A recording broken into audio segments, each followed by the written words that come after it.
Good morning, GMAT Nation. If you are watching this video at any time other than the morning, you're probably not getting your optimal yield out of your self-prep time. I want to talk today about how the time that you prep and the relative yield you get from that prep can change. Most of us have good times and bad times of the day, and that's tied in very deeply to our biology and to our circadian rhythm.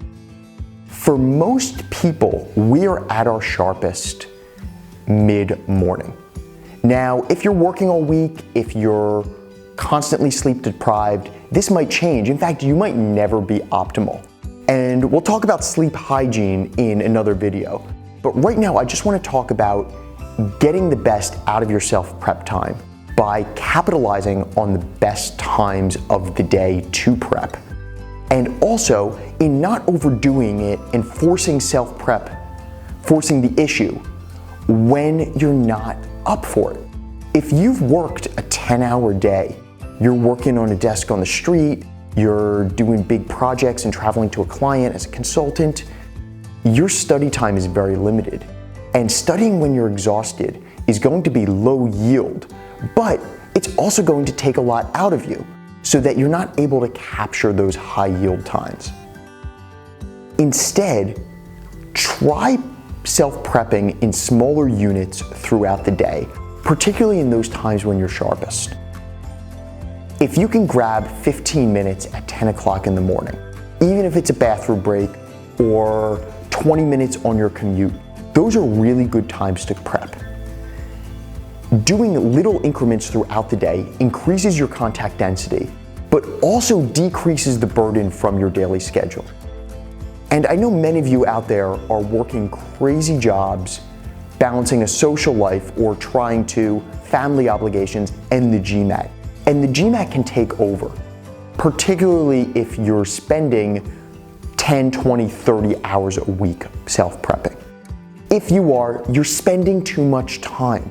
And you're better off getting stronger results out of smaller increments of high yield time rather than killing yourself and studying 3-6 hours at a time on the weekends, let's say, or in the evenings. When you prep and how you prep is much more important than how much time you prep. And I want to encourage you guys to notice, to be mindful of when you're sharpest during the day, and to take at least a portion of that time and devote it to yourself. That is, devote it to your GMAT prep, because your personal development is what you're doing. As much as you're devoted to a job, the job's not going to be there forever. Your goal, your growth, a strong GMAT score, but really getting into the next step in your career and the next step of your education, that's the priority.